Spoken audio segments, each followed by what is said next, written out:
कल असदुद्दीन ओवैसी ने एक ट्वीट किया।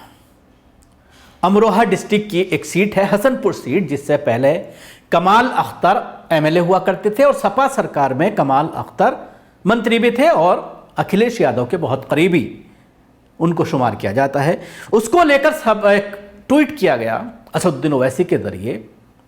उस सीट पर जिस शख्स को उतारा है उसके कुछ फोटो सोशल मीडिया पर वायरल हो रहे हैं, जिसमें वो संघ के आरएसएस के चड्ढा और टोपी में नजर आ रहा है और 6 दिसंबर को भगवा दिवस के तौर पर मनाने के लिए वो अपनी पोस्ट डाल रहा है।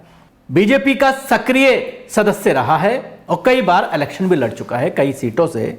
उसको लेकर असदुद्दीन ओवैसी ने लिखा कि सपा एक वॉशिंग मशीन है जिसमें संघी सेकुलर बन जाते हैं। मरहूम कल्याण सिंह, हिंदू युवा वाहिनी के सुनील, स्वामी प्रसाद और अब ये उम्मीद है कि मुस्लिम सपा नेता इनकी गुलपोशी करेंगे और इनके सामाजिक न्याय के लिए अपनी जवानी कुर्बान करेंगे।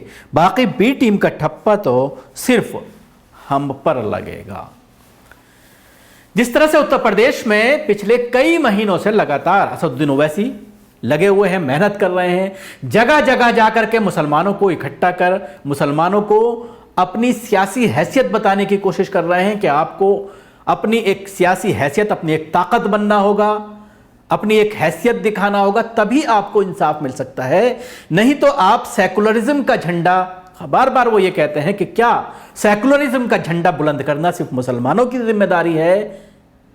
जिस तरह से बीजेपी को हराने के लिए मुसलमान आजादी के बाद से लगातार वोट देता आ रहा है, खासतौर से 15-20 साल में हर बार यह कहा जाता है कि बीजेपी को हराना है तो आपको समाजवादी को वोट देना होगा, बीजेपी को हराना है तो आपको बीएसपी को वोट देना होगा, बीजेपी को हराना है तो आपको कांग्रेस को वोट देना होगा। तमाम ये सियासी पार्टियां जो हैं, सेकुलर पार्टियां, वो मुस्लिम वोट को अपनी बपोती समझती हैं। ये बात लगातार समझाने की कोशिश असदुद्दीन ओवैसी के जरिए सभाओं में की जा रही है, जिसका नतीजा यह हो रहा है कि काफी तादाद में युवा जो हैं वह असदुद्दीन ओवैसी से जुड़ते चले आ रहे हैं। और इस सीट को लेकर वाकई असदुद्दीन ओवैसी ने जो मामला उठाया है, जो ट्वीट किया है, इसमें किसी तरह की कोई ऑब्जेक्शन नहीं हो सकता, किसी तरह का कोई सवाल कोई भी खड़ा नहीं कर सकता है। जिस तरह से इस शख्स के जो सोशल मीडिया पर जो पोस्ट आ रहे हैं, जिसमें वो 6 दिसंबर को भगवा दिवस के तौर पर और आरएसएस के कैंप में जाकर हुआ, इस तरह के उसके फोटो लगातार सोशल मीडिया पर लोग वायरल कर रहे हैं और उसको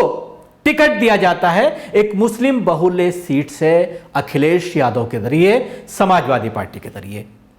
अब सवाल यह खड़ा होता है, मुस्लिम बहुल सीटें बहुत सारी ऐसी हैं जहां पर समाजवादी पार्टी के जरिए लगातार मुस्लिम लीडरों को नजरअंदाज किया जा रहा है। माविया अली चाहते थे टिकट देवबंद से, उसके अलावा इमरान मसूद का एपिसोड आपने देखा, किस तरह से उन्होंने कांग्रेस छोड़ी और उनको आश्वासन दिया गया था कि उनको टिकट दिया जाएगा, लेकिन उनको टिकट नहीं दिया गया। मुजफ्फरनगर सीट पर पूरा मुस्लिम बहुल इलाके, 32% मुस्लिम वोट, वहां पर भी अभी तक किसी मुसलमान को टिकट नहीं दिया गया। इसी तरह सहारनपुर में 2 सीटों पर दिया गया है, बिजनौर में 2 सीटों पर दिया गया है, दोनों जगह 6-6 सीटें हैं विधानसभा की। इसी तरह मुरादाबाद की चीज जो है बहुत कम लोगों को दिया गया। तो जितनी मुस्लिम बहुल इलाके हैं, खासतौर से वेस्टर्न यूपी में, क्योंकि अभी पहले और दूसरे फेज के ही टिकट बांटे जा रहे हैं, तो उसमें लगातार मुसलमानों की अनदेखी की जा रही है। और सवाल यह खड़ा किया जा रहा है कि आखिर अखिलेश यादव मुसलमानों को नजरअंदाज करके क्या दिखाना चाहते हैं। वोट तो चाहते हैं कि मुसलमानों का हो, स्टेज पर किसी को नहीं बिठाया जाता। आजम खान से जिस तरह का मामला सामने आया वो आपने देखा, 2 दिन पहले के 12 टिकट उन्होंने मांगे थे, लेकिन उन्हें साफ इनकार कर दिया गया और उसके बाद कहीं ना कहीं आजम खान और अखिलेश यादव में ठनती हुई नजर आई। हालांकि आजम खान को टिकट दिया गया है और उसके बाद उनके बेटे को भी टिकट दिया गया है, दोनों को अपनी अपनी सीटों से चुनाव लड़ाया जा रहा है, लेकिन और जो वो 12 टिकट मांग रहे थे उस पर कोई सुनवाई नहीं हुई। उसके अलावा और जितनी लीडरशिप है मुसलमानों की, कोई भी स्टेज पर नजर नहीं आ रहा। एक दिन अब्दुल्ला आजम जरूर नजर आए थे 2 दिन पहले उनके प्रेस कॉन्फ्रेंस में, और उसके बाद उनके वीडियो आए किस तरह से वो सपा को समर्थन करते हुए नजर आए। लेकिन लगातार जिस तरह से जेल में परेशान रहे और सपा ने उनकी अनदेखी की, खुलकर सामने नहीं आई, कहीं ना कहीं हिंदुत्व की तरफ पार्टी का रुझान ऐसे में सवाल यही खड़ा हो रहा है और उस पर बहस लगातार सोशल मीडिया पर की जा रही है कि आखिर चाहते क्या हैं अखिलेश यादव? क्या सिर्फ मुसलमानों का वोट चाहते हैं, उनकी हिस्सेदारी नहीं चाहते सियासत में? जिस तरह से बार बार असदुद्दीन ओवैसी इस पूरे मामले को उठाते हैं और लगातार ये कहते हैं कि जब तक मुसलमान एक प्लेटफॉर्म पर नहीं खड़ा होगा, अपनी सियासी कुव्वत नहीं बनाएगा, अपनी सियासी हैसियत नहीं पहचानेगा, तब तक उनके मसाइल हल नहीं हो सकते।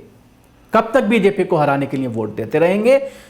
और एक बात और उनके जरिए बार बार यह कही जाती है कि 2012 में, 2017 में, 2014 लोकसभा में, 2019 लोकसभा में उत्तर प्रदेश में उनकी पार्टी नहीं थी, लेकिन उसके बावजूद बीजेपी जीती। 2017 में जीती उत्तर प्रदेश में, 2014 में सेंटर में सरकार बनाई, 2019 में सेंटर में सरकार बनाई और उत्तर प्रदेश से सबसे ज्यादा एमपी चुन करके सामने आए।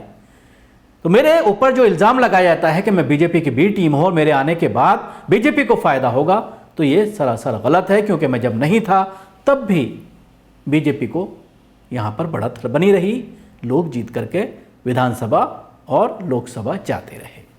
तो एक बहुत बड़ा सोचने का मुकाम है, खासतौर से मुसलमानों के लिए, और एक एक सीट पर सोचने और समझने की और प्लानिंग करने की जरूरत है। शुक्रिया। आपको हमारी कोशिश कैसी लगी जरूर बताएं। हमारे यूट्यूब चैनल को सब्सक्राइब करना ना भूलें, इसके साथ ही बेल आइकन जरूर दबाएं। अगर आप ये वीडियो फेसबुक पर देख रहे हैं तो पेज को लाइक करें, उसके साथ ही फॉलो भी करें। धन्यवाद।